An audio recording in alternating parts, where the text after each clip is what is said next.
Subscribe करें हमारे channel techno गुरु अमित को और साथ ही बेल आइकन को दबाना न भूलें ताकि जल्द से जल्द हमारे वीडियो आप तक पहुंच सके।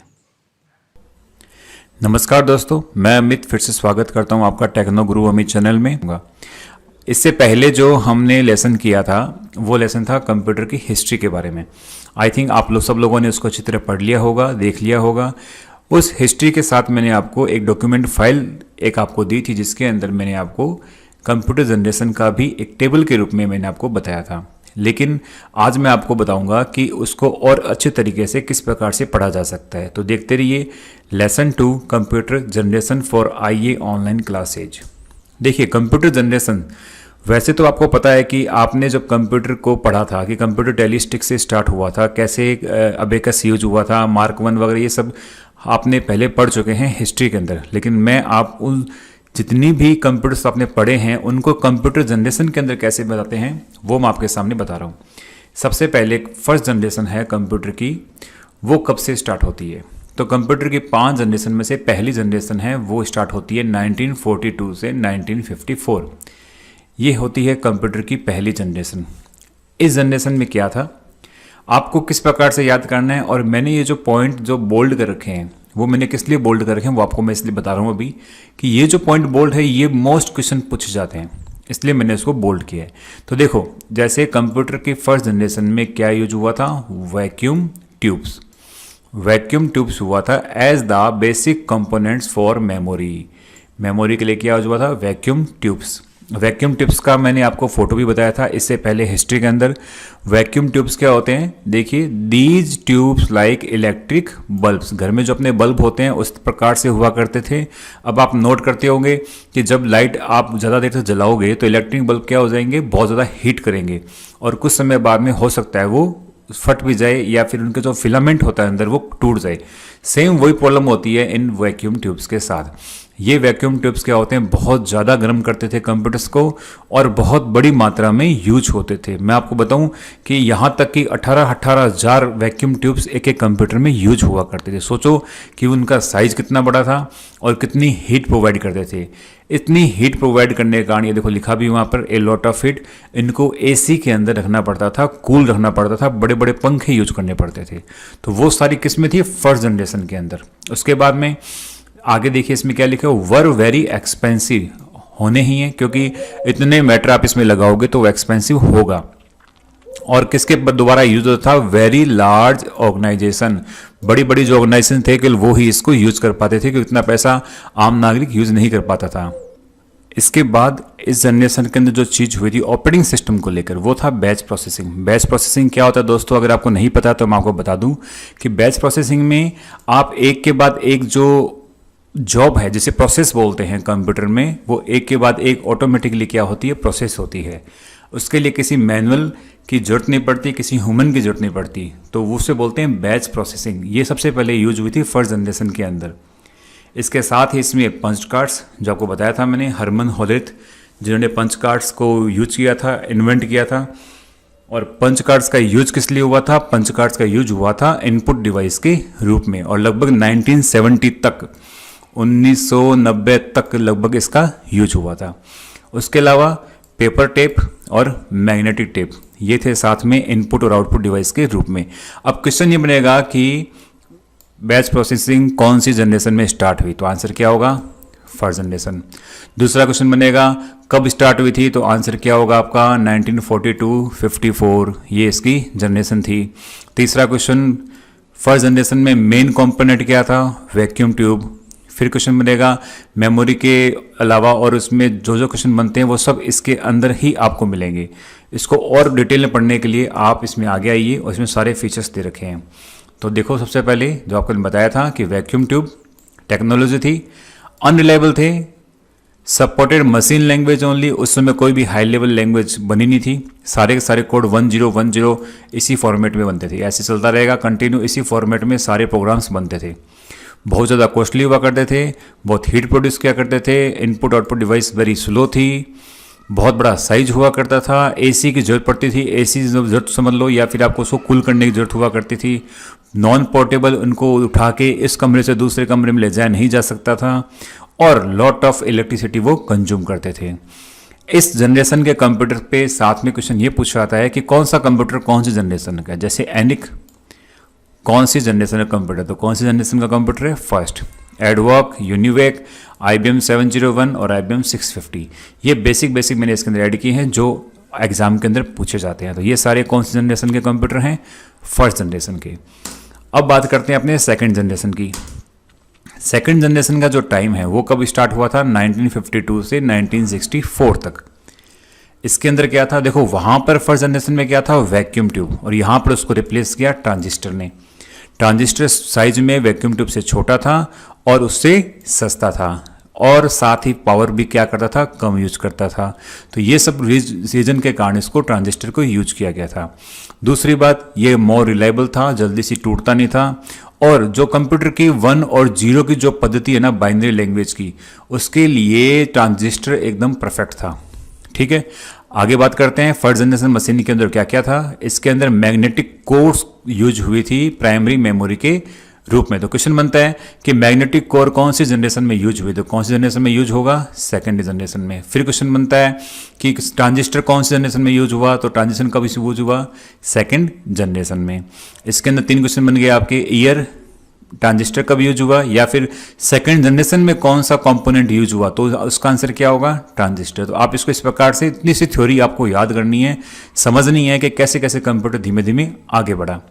इसके साथ ही इसके अंदर एक क्वेश्चन और बनता है कि फोटोन या कोबोल लैंग्वेज कौन सी जनरेशन में इजाद हुई थी या फिर इन्वेंट हुई थी, तो उसका नाम होगा सेकंड जनरेशन। ठीक है, फोटोन और कोबोल, पता है आपको, फोटोन फॉर्मूला ट्रांसलेशन जो साइंटिफिकली कार्य को करने के लिए यूज आती थी, और कोबोल ये होती है कॉमन बिजनेस ओरिएंटेड लैंग्वेज जो कि बेसिकली बिजनेस एप्लीकेशन को डेवलप करने के लिए यूज हुई थी। इसके साथ ही मल्टी प्रोग्रामिंग जो ऑपरेटिंग सिस्टम है वो इसके अंदर यूज हुआ था। इससे पहले क्या यूज हुआ था, बैच ऑपरेटिंग सिस्टम, यहाँ पर यूज हुआ multi programming operating system. Multi programming multitasking क्या होते हैं ये हम उस चैप्टर में पढ़ेंगे जब हम ऑपरेटिंग सिस्टम प्रॉपर रूप से करेंगे। इसके बाद में थर्ड जनरेशन बात करते हैं। अभी इसके फीचर शॉर्ट कर लीजिए साथ में, उसके बाद थर्ड जनरेशन पर चलते हैं। इसके अंदर वापस से एक बार रिवाइज कराता हूँ, क्या था, एक तो यूज ऑफ ट्रांजिस्टर, ठीक है, reliable as compare to first generation, reliable थे, फर्स्ट जनरेशन के कंपेयर में ज़्यादा रिलायबल थे। स्मॉल साइज था, स्मॉल मतलब फर्स्ट जनरेशन की साइज जो थी वो ज़्यादा बड़ी थी, इसकी साइज उससे कुछ कम थी, ज़्यादा कम नहीं हुई थी लेकिन कुछ कम थी। लेस हिट, कम हिट प्रोवाइड करते थे, साथ ही इलेक्ट्रिसिटी भी लेस यूज करते थे। फास्टर थे फर्स्ट जनरेशन कंप्यूटर से, अभी भी कॉस्टली थे, एसी जरूरत पड़ती थी अभी भी, और मशीन लैंग्वेज के साथ साथ जो भी इसमें चीज़ ऐड हुई थी वो हुई थी असेंबली लैंग्वेज। तो क्वेश्चन बनता है असेंबली लैंग्वेज कौन सी जनरेशन में इजाद हुई, तो इसका आंसर क्या होगा, सेकंड जनरेशन। इस प्रकार से आप इसको याद करिए, फर्स्ट में क्या यूज हुई थी, मशीन लैंग्वेज, सेकंड में क्या हुई थी, असेंबली लैंग्वेज, ये प्रकार की असेंबली लैंग्वेज। अब इसके कंप्यूटर IBM 1620, IBM 7094, ये सब एग्जाम में पूछे गए क्वेश्चन में से निकाले हुए हैं, आप इनको याद करिए। और सबसे खास जो याद करने वाली चीज़ है वो है यूनिवेक, इसको बहुत बार पूछा गया है कि कब कौन सी जनरेशन में इसको ईजाद किया गया था, आंसर है सेकंड जनरेशन। अब चलते हैं थर्ड जनरेशन। इसका जो समय था वो था 1964 से 1972। इसके बाद में इसमें जो कंपोनेंट यूज हुआ था वो क्या हुआ था, IC integrated circuit, silicon chip जिस पे बना होता है ये, वो होती है IC। और इसमें एक क्वेश्चन और बना होता है वो भी इसमें डाला हुआ है कि IC का आविष्कार किसने किया था, बाय जैक किल्बी ने IC का आविष्कार किया था। तो फर्स्ट में क्या था, वैक्यूम ट्यूब, सेकंड में था अपने ट्रांजिस्टर, और थर्ड में क्या हुआ, IC। ये आपको याद करना है। इसको इस प्रकार से पूछ सकते हैं कि थर्ड जनरेशन का मुख्य पार्ट कौन सा था, तो वो है IC।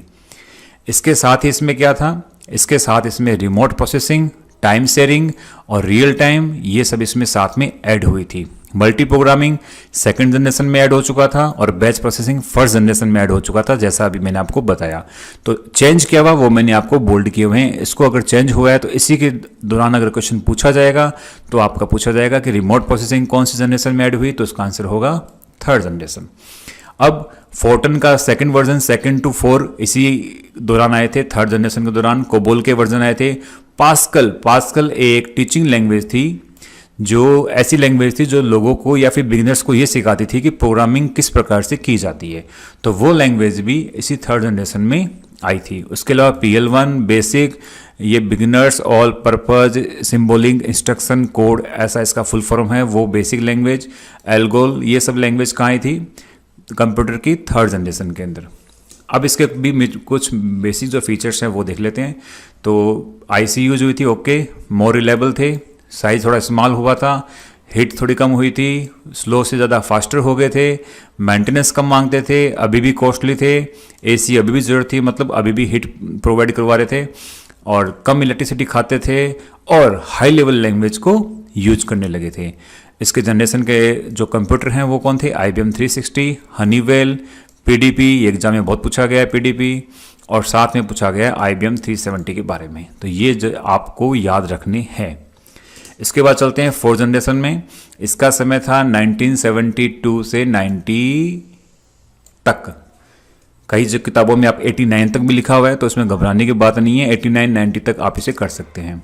इसमें क्या था? इसमें यूज हुआ था very large scale integration. Very large integration मतलब IC तो थी, लेकिन IC के अंदर सर्किट की संख्या थी।